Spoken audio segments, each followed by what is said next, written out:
برادران ملت اسلامیہ، السلام علیکم ورحمۃ اللہ وبرکاتہ۔ الحمد للہ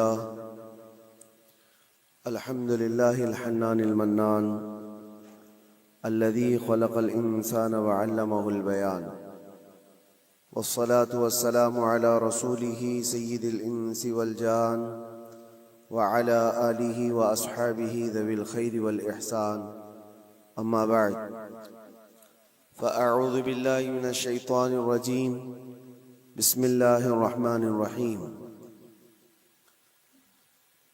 وسيعلم الذين ظلموا أي منقلب ينقلبون، صدق الله مولانا العظيم۔ بارگاہ رسالت معاب صلی اللہ تعالی علیہ وسلم میں درود پاک کا ہدیہ پیش کریں۔ اللهم صل على سيدنا ومولانا محمد معدن الجود والكرم وآله وأصحابه الكرام وابنه الكريم وبارك وسلم صلاة دائمة سرمدا أبدا۔ آج جمعۃ الوداع ہے، رمضان المبارکہ کا۔ اس کی بڑی فضیلت ہے۔ رمضان اور جمعہ دونوں کا تذکرہ قرآن پاک میں موجود ہے۔ رمضان کے متعلق بھی باضابطہ اللہ تبارک و تعالیٰ نے خصوصیت کے ساتھ بیان فرمایا، اسی طرح جمعہ کے لیے بھی اللہ تعالیٰ نے خاص سورہ نازل فرمائی۔ لیکن جب یہ دونوں ایک ساتھ جمع ہو جائیں تو ان کی فضیلتوں پر اور بھی بلندیاں آ جاتی ہیں۔ جمعہ رمضان میں ہو، اور پھر علامہ ابن رجب حنبلی فرماتے ہیں کہ جب طاق راتوں میں سے کوئی ایک رات جمعہ کی رات کو آ جائے تو غالب گمان یہ ہے کہ لیلۃ القدر اسی رات کو ہوگی۔ تو کل کی جو رات گزری وہ جمعہ کی رات بھی تھی اور طاق رات بھی تھی، تو یہ دونوں کے جمع ہونے پر بزرگوں نے فرمایا لیلۃ القدر والی جو فضیلت ہے جس شب کے لیے غالب گمان ہے کہ وہی ہو سکتی ہے۔ لیکن ہم سب اللہ کریم کی بارگاہ میں یہ آس و امید لگا کر دعا کرتے ہیں کہ ہم گنہگاروں کو اس کی مبارک گھڑیوں میں سے کوئی گھڑی قبولیت کی عطا فرمائے۔ اور آج کے دن کے متعلق یہ بھی فرمایا گیا کہ جمعہ یعنی سورج غروب ہونے سے پہلے پہلے ایک گھڑی ایسی آتی ہے جس میں اللہ تعالیٰ بندے کی ہر دعا قبول فرماتا ہے، قبولیت کا وقت ہوتا ہے۔ اور یہ بھی فرمایا گیا کہ اس نے ایمان و احتساب کے ساتھ آج جو نماز پڑھا، اس سے پہلے جو گناہ کیا تھا اللہ تعالیٰ سب کو معاف فرمائے گا۔ رمضان المبارکہ کی ہر رات بخشش ہوتی ہے، اور جتنے لوگوں کی رمضان میں بخشش ہو گئی اتنی تعداد صرف آج کے جمعہ کے دن بخشے جاتے ہیں۔ اور پھر عید کی رات کے لیے بھی فرمایا گیا۔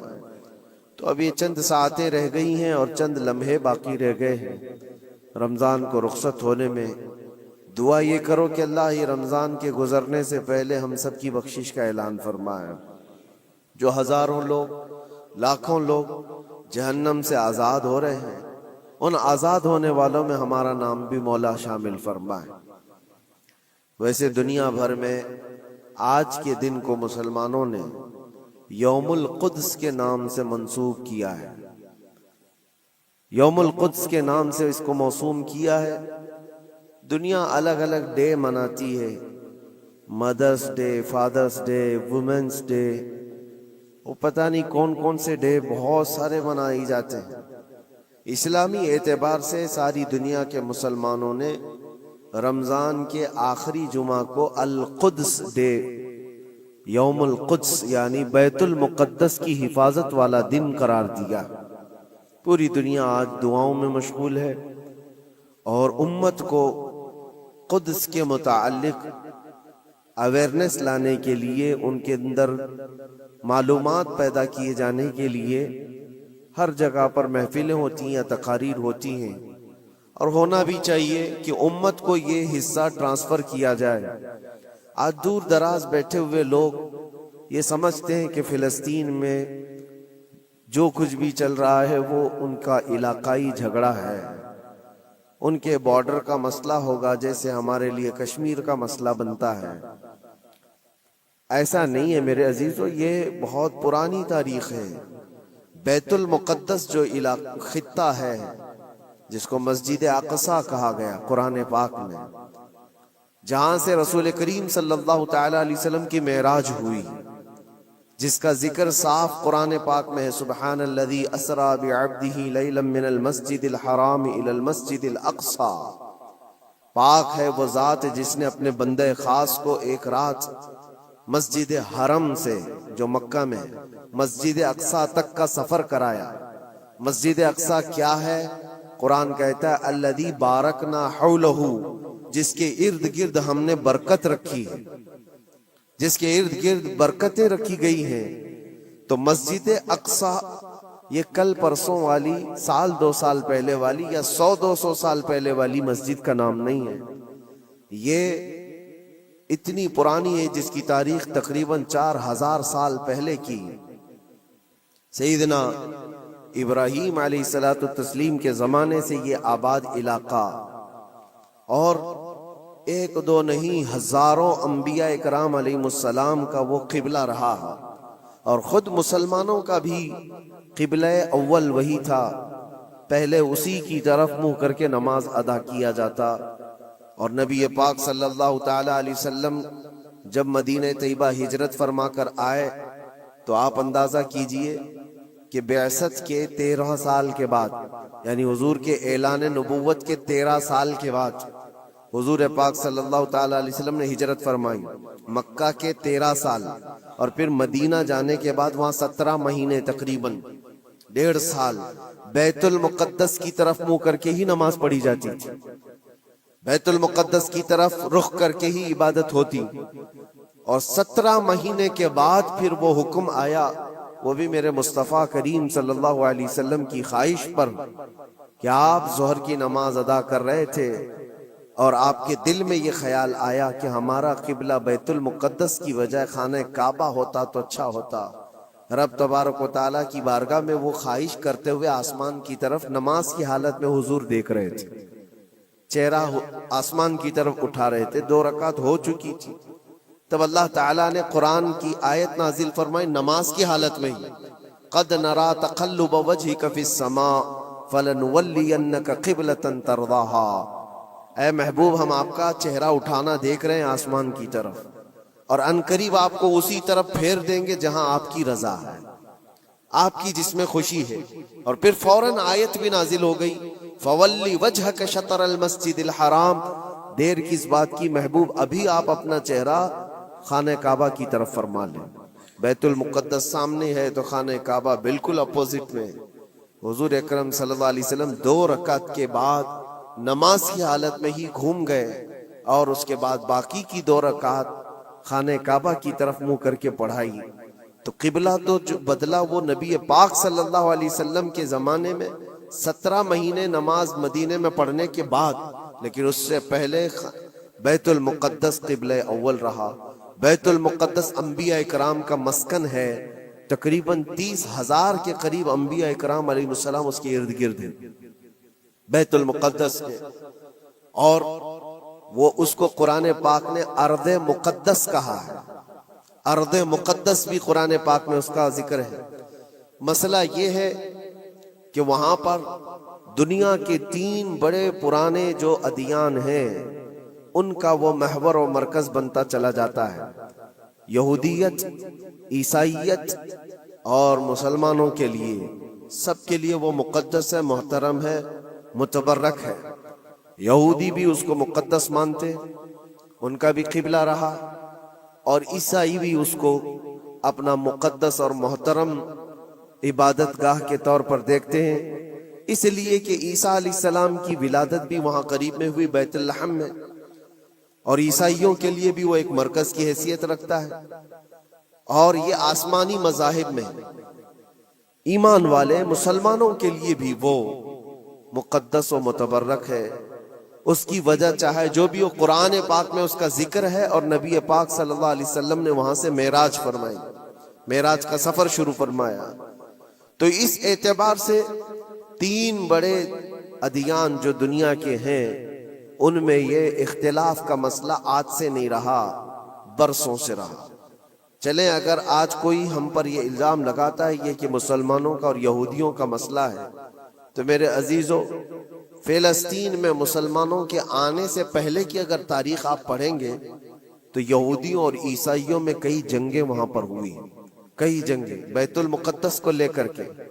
بیت المقدس میں پہلے یہودیوں کا غلبہ تھا تو عیسائیوں کا بادشاہ ٹائٹس اور ہرکیولس، یہ سب بادشاہوں کے جو نام ہیں آپ تاریخ میں پڑھیں، یہ حضور پاک صلی اللہ تعالی علیہ وسلم کی آمد سے پہلے والے، انہوں نے طاقت حاصل کی، غلبہ حاصل کیا۔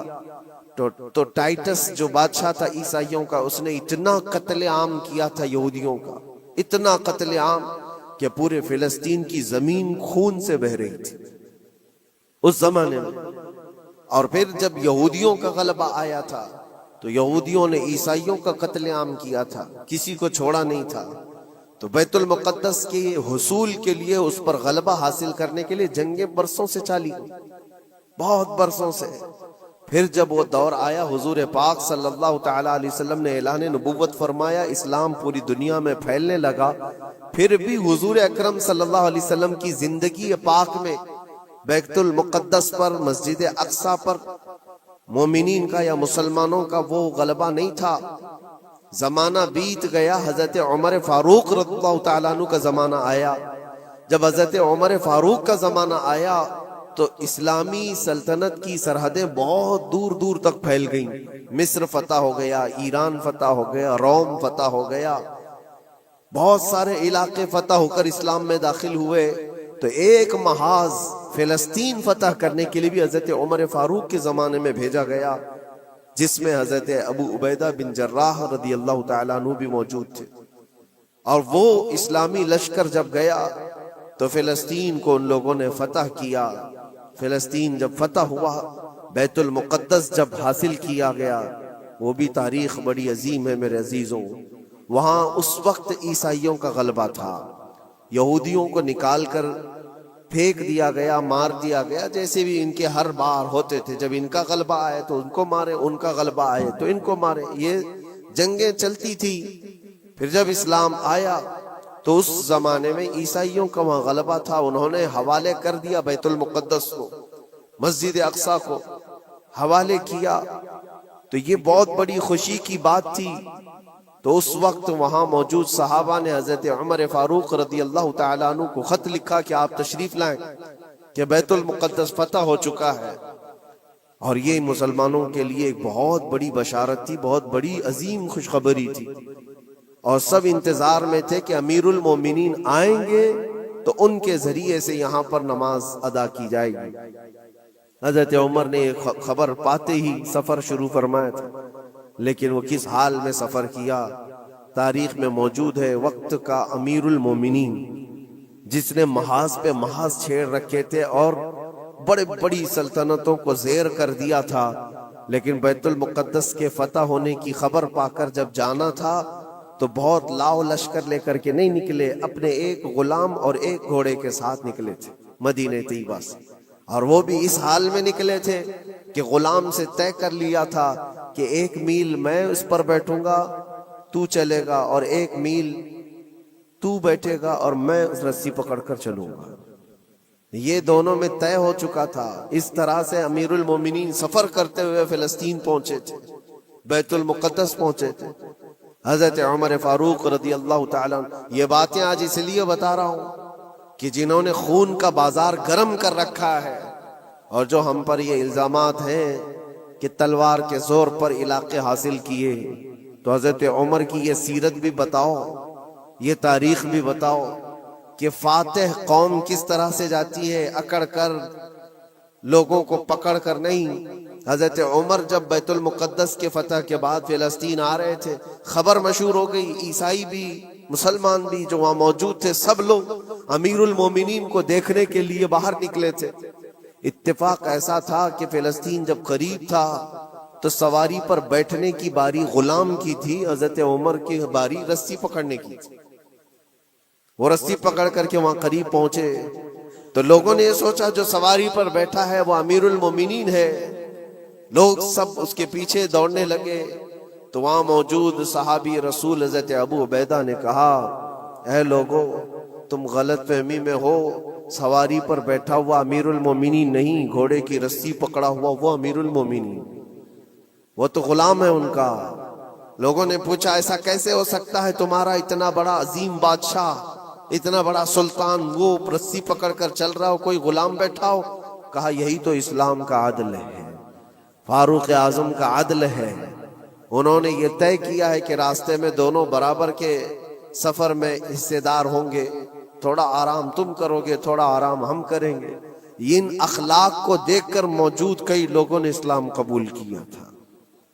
حضرت سیدنا عمر ابن خطاب رضی اللہ تعالیٰ عنہ اسی موقع پر یہ بھی ارشاد فرماتے ہیں، لوگوں نے جب یہ دیکھا امیر المومنین امیر المومنین کہہ کر پکارا تو آپ کی آنکھوں میں آنسو آئے۔ فتح بیت المقدس کے موقع پر میرے عزیزوں ہو سکتا ہے کسی کا سینہ چوڑا ہو جائے کہ بیت المقدس فتح کر لیا ہے، اب ہم نے مسلمانوں کا قبلہ اول واپس آ گیا ہے۔ اس لیے کہ تاریخ میں پہلے سے موجود ہے اور بعد میں بھی کہ جس بادشاہ نے وہاں پر چڑھائی کی اور فتح کیا، غلبہ حاصل کیا، اس نے غرور کرورتا ایسی دکھائی کہ سارے لوگوں پر یہ دھوس جمانا چاہا کہ یہ میری طاقت کا نشہ دیکھ لو، میں جب طاقت سے چڑھائی کرتا ہوں تو کیا حالات ہوتے ہیں۔ سب کو جس بادشاہ نے بھی بیت المقدس پر چڑھائی کی ہے اس نے اپنا غرور اور اپنا گھمنڈ لوگوں کو دکھایا۔ یہ امیر المومنین عمر ابن خطاب تھے، جب بیت المقدس فتح ہونے کے بعد آئے تھے تو آنکھوں میں آنسو تھے اور روتے ہوئے لوگوں سے کہا، اے لوگوں میری کوئی حیثیت نہیں، میں تمہیں بتاتا ہوں میں خطاب کا بیٹا عمر ہوں۔ بچپن میں مجھ سے 2 بکریاں نہیں سنبھلی جاتی تھی، میرے باپ مجھے مارتے تھے، جب بکریاں میں نہیں سنبھال پاتا تو روز مار کھاتا تھا، اور آج اللہ کے فضل سے پورے علاقے مصر، یمن، عراق، ایران، روم، اب یہ فلسطین، عرب، حجاز، تقریباً آج کی 6 کنٹری جس کا رقبہ 36 لاکھ اسکوائر کلومیٹر کے آس پاس ہوتا ہے۔ حضرت عمر کہتے یہ پورا علاقہ آج تنہا عمر اس کو ہانک رہا ہے اور ہماری نگرانی میں ہے، اس لیے نہیں ہے کہ خطاب کا بیٹا عمر ہے، اس لیے کہ محمد عربی کا غلام عمر ابن خطاب حضور اکرم صلی اللہ تعالی علیہ وسلم سے وابستہ ہوں، تو اللہ تبارک و تعالیٰ نے یہ طاقت و قوت اور یہ غلبہ عطا کیا ہے۔ ایک مختصر سی تاریخ میں آپ کے سامنے رکھتے آ رہا ہوں۔ پھر حضرت عمر فاروق رضی اللہ تعالیٰ عنہ کے فتح کے بعد بیت المقدس میں تقریباً 200 سال تک اسی طرح کا معاملہ رہا، پھر ڈھیلا ہو گیا، پھر عیسائیوں کا غلبہ آیا، عیسائیوں نے دوبارہ بیت المقدس کو حاصل کیا، پھر وہ بھی 100 سال کے اوپر زمانہ بیت گیا، پھر بیت المقدس کے حصول کے لیے جگہ جگہ مسلمانوں میں بہت سارے محاذ نکلے، لیکن اللہ تعالیٰ نے دوبارہ فتح بیت المقدس کا صحرا سلطان صلاح الدین ایوبی کو عطا فرمایا۔ وہ ایک جرنیل تھے اسلام کے، نڈر تھے اور بہادر، عظیم بہادر، جنہوں نے عدل و مساوات تو ایسے کیے ہیں، عیسائیوں نے بھی آج اپنی کتاب میں لکھا ہے ہم نے ایسا کوئی سپہ سالار دنیا میں دیکھا نہیں جیسا صلاح الدین تھا۔ صلاح الدین نے اپنے نفس کے لیے، اپنی ذات کے لیے کسی ایک کو بھی مارا نہیں، کسی ایک کو بھی بندھک نہیں بنایا۔ بے شمار لوگ جو عیسائی تھے وہاں پر، ان کو مال جائیداد جو چاہیے وہ سب دے کر کے آزاد کیا ہے۔ کہا کہ صرف بیت المقدس یہ مقدس جگہ ہے، اس کی گندگی اور اس کی ناپاکی میں نہیں دیکھ سکتا۔ باقی جب بیت المقدس فتح ہوا تھا صلاح الدین کے زمانے میں تو اس وقت عام اعلان تھا جس کو جو لے جانا ہے لے جائے۔ دروازوں سے سونے کے جو نقش تھے، عیسائی جب بھاگ رہے تھے وہ بھی کھرچ کر کے نکال رہے تھے لے جانے کے لیے، جو ہاتھ میں آئے وہ سب۔ لیکن صلاح الدین نے منع کیا تھا کسی کو کچھ نہ پوچھا جائے، مال و جائیداد، دنیا کی دولت سب انہیں مبارک ہو، اللہ کا یہ مقدس گھر ہمارے حصے میں آیا۔ یہ بھی تاریخ موجود ہے۔ اور صلاح الدین ایوبی سیدنا عمر ابن خطاب رضی اللہ تعالیٰ عنہ کے زمانے کی یہ فتح یابیاں یہ دور اسلام میں ہے مسلمانوں کے لیے. پھر زمانہ بیتتا گیا اور پھر یہ انہی حالات میں بحمدہ تعالیٰ تقریباً 1000 سال چل پڑے. تقریباً پورے 1000 سال بھی نہیں، لیکن جب یہ ورلڈ وار ہوئی فرسٹ، اس کے بعد پوری دنیا میں خلافت عثمانیہ کا دبدبہ ختم ہوا، تو دوبارہ پھر یہ ساری جو دسیسہ کاری ہے آج جو آپ دیکھ رہے ہیں. سب سے پہلے بے گھر تھے جو یہودی پوری دنیا میں، جن کے لیے ٹھکانہ نہیں تھا، کوئی جگہ نہیں تھی. انہوں نے ایک معاہدے کے تحت 4000 یہودیوں کو صرف فلسطین میں بسانے کی اجازت مانگی تھی. اس وقت عرب بھی غیر منقسم تھا، بٹا ہوا نہیں تھا، پورا عرب ایک تھا. فلسطین، جارڈن، ملک شام، یہ سب علاقے ملے ہوئے تھے، ایک ہی خلافت کے اندر آتے تھے، خلافت عثمانیہ کے اندر. اس وقت صرف 4000 لوگوں کو وہاں بسانے کی اجازت لی گئی تھی. اس کے بعد پھر 4000 لوگوں سے یہ آبادی بڑھتے ہوئے دنیا کے ہر کونے سے یہ مائیگریٹ کرنا شروع کیے، ہجرت کرنے لگ گئے. اور دھیرے دھیرے دھیرے کرتے کرتے 1912 سے لے کر 1947 تک ان یہودیوں کی جگہ جگہ سے ہجرت ہوئی اور وہ جا کر کے اس جگہ جمع ہوئے. اور آج جو ایک خطہ آپ دیکھ رہے ہیں اسرائیل نام سے، حقیقت میں اسرائیل نام سے کوئی وجود ہی نہیں تھا، وہ پورا فلسطین تھا، پورا فلسطین. تھوڑے تھوڑے تھوڑے علاقے میں بستے بستے بستے ان لوگوں نے پورے علاقے کو آکیوپائی کر لیا، پورا قبضہ کیا اور اپنی ایک سلطنت بنائی، اپنا ایک ملک بنایا اور اعلان بھی کر دیا. پوری دنیا میں اعلان کیا، اپنی ایمبیسی کھولی، سفارت خانے کھولے.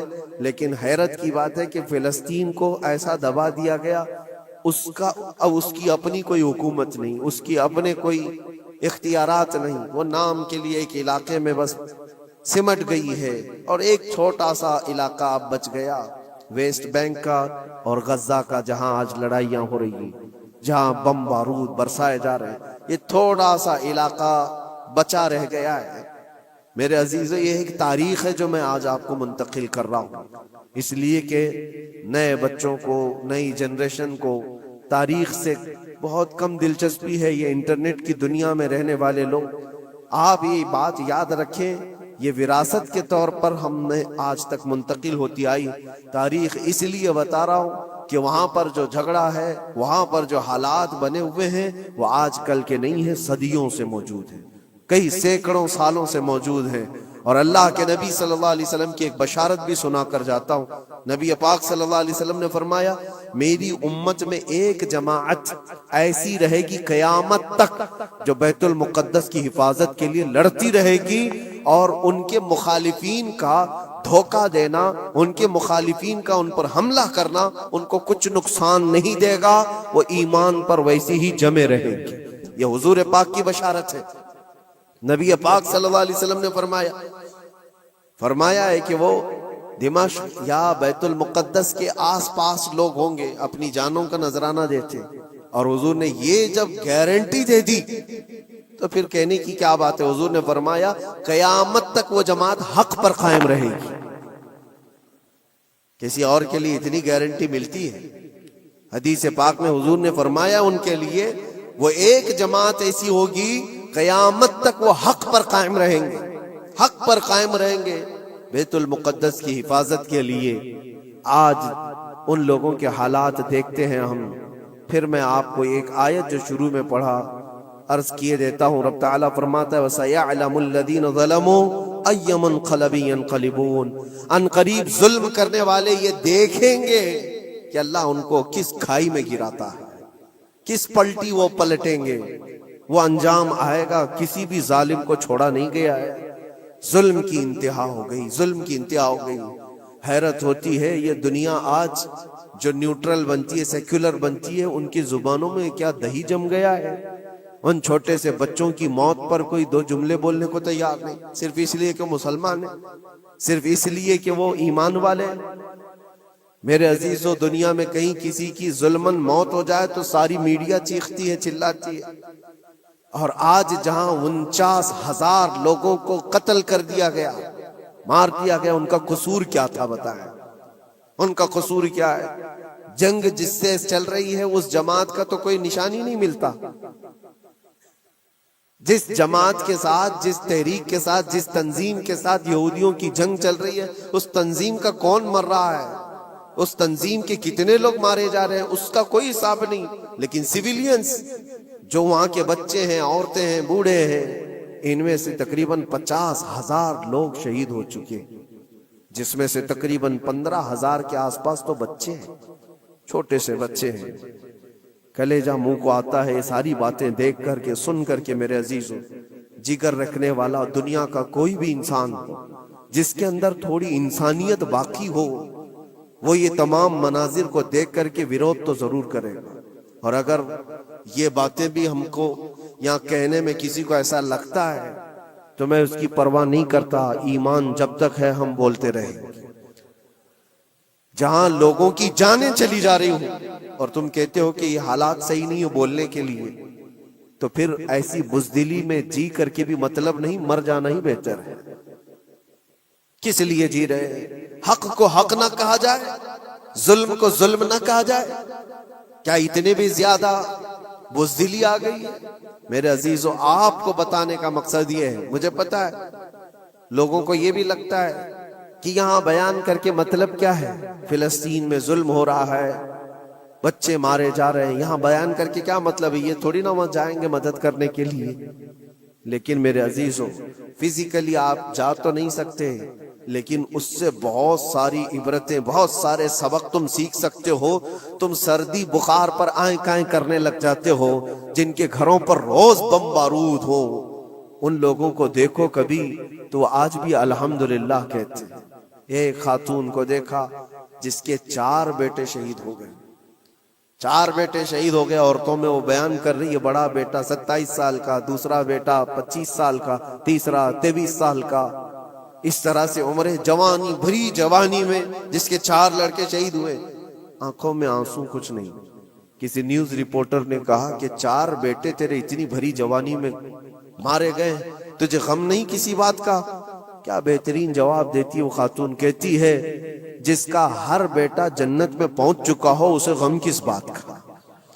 کیونکہ اللہ کا وعدہ ہے، میرے نبی کا وعدہ ہے، وہ شہید ہے اور شہید جنت میں ہو چکا ہوتا ہے، اور شہید کو اس کی موت سے پہلے اس کا جنت میں ٹھکانہ دکھایا جاتا ہے. وہ خاتون کہتی ہے روتی اس وقت جب میرا بیٹا تاش کے پتوں پر بیٹھا ہوتا، شراب کے اڈے پر گیا ہوتا، بہک کر کے کہیں بگڑ گیا ہوتا، تو پھر دل پر افسوس ہوتا کہ میرا بیٹا راستہ بھٹک چکا ہے، میرا بیٹا عیاشی میں جا چکا ہے. لیکن جس ماں کو یہ یقین ہے کہ اس کے جیتے جی اس کا بیٹا جنت میں پہنچ چکا ہے، تو پھر غم کس بات کا؟ میں تو ان کے صدقے میں دعا کرتی ہوں کہ مولا ان کے راستے مجھے بھی وہاں تک پہنچا. یہ ایمانی جذبہ ہے میرے عزیز، ایمانی جذبہ ہے. اللہ تعالیٰ نے انہیں صبر دیا ہے. تمہیں یہ چیزیں اس لیے بتا رہا ہوں کہ آپ چھوٹی مصیبتوں کو بہت بڑی بنا کر کے سمجھتے ہیں کہ حالات بہت خراب ہیں. ایسے حالات خراب ہیں آپ کے پاس؟ آپ کے لیے وہاں پر کل کی بات ہے، جو لوگ مدد پہنچانے کے لیے گئے تھے ان کی آنکھوں میں آنسو، کہتے خرید کر کے دینے کے لیے بھی پانی نہیں ہے، صاف پانی پی نہیں سکتے، کھانا کھانے کے لیے دکان ہی نہیں ہے، کہاں بکے گا، کہاں سے آئے گا، بہت سارے حالات. لیکن ان قسم پرسی کے عالم میں ان کا ایمان سلامت ہے. یہی تو نبی پاک صلی اللہ علیہ وسلم نے فرمایا، پوری دنیا ان کے خلاف ہو تو بھی ان کا کچھ نہیں بگڑے گا. موت آ جانا اس کو بگڑنا نہیں کہتے، گھر ٹوٹ جانا اس کو بگڑنا نہیں کہتے، ایمان چلا گیا تو اس کو بگڑنا کہتے ہیں. اور ان کا ایمان سلامت ہے تو سب سے بڑی دولت ان کے ساتھ ہے، سب سے بڑی دولت ہے. آپ سب کے لیے اور ہمارے لیے عبرت کی بات ہے. آج یوم القدس ہے، آج پوری دنیا یہ الوداعی جمعہ کو قدس کی حفاظت کا دن کہہ کر مناتی ہے. آپ سب اللہ کی بارگاہ میں دعا گو ہو جائیں اور اللہ کریم کی بارگاہ میں گڑ گڑا کر کے مانگیں کہ مولا قبلہ اول بیت المقدس کو پھر سے ہمارے حق میں عطا فرما دیں. اور اس کے لیے جنہوں نے اپنی جانوں کا نذرانہ پیش کیا، اپنے مال و جائیداد، اپنے بچے، اپنے عزیز و اقارب کھوئے، اے کریم خدا دنیا میں بھی اور آخرت میں بھی ان کو اجر عظیم عطا فرما. وہاں کے شہیدوں کی شہادت کو قبول فرما لے۔ اے اللہ ان کے بیماروں کو شفا دے دے، ان کی عورتوں کو سہارا دے دے۔ مولا کریم ان کے رزق کے اسباب پیدا کرتے ہیں۔ اے رب العالمین، رمضان کا یہ آخری عشرہ ہے، عید کی خوشیاں سب گھروں میں آتی ہیں، ان بچوں کے گھروں میں بھی عید کی خوشیاں پہنچا دے جن کے باپ اور جن کی مائیں رمضان میں جا چکی ہیں۔ اے کریم خدا ارحم الراحمین، مولا تیرے حبیب پاک صلی اللہ تعالی علیہ وسلم کی امت پاک پر رحم و کرم فرما دے۔ اللہم ارحم امت سیدنا محمد صلی اللہ علیہ وسلم رحمتا عامہ، اللہم اغفر امت سیدنا محمد صلی اللہ علیہ وسلم مغفرتا عامہ، وصلی اللہ تعالی علی خیر خلقہ محمد وآلہ واصحابہ اجمعین برحمتک یا ارحم الراحمین۔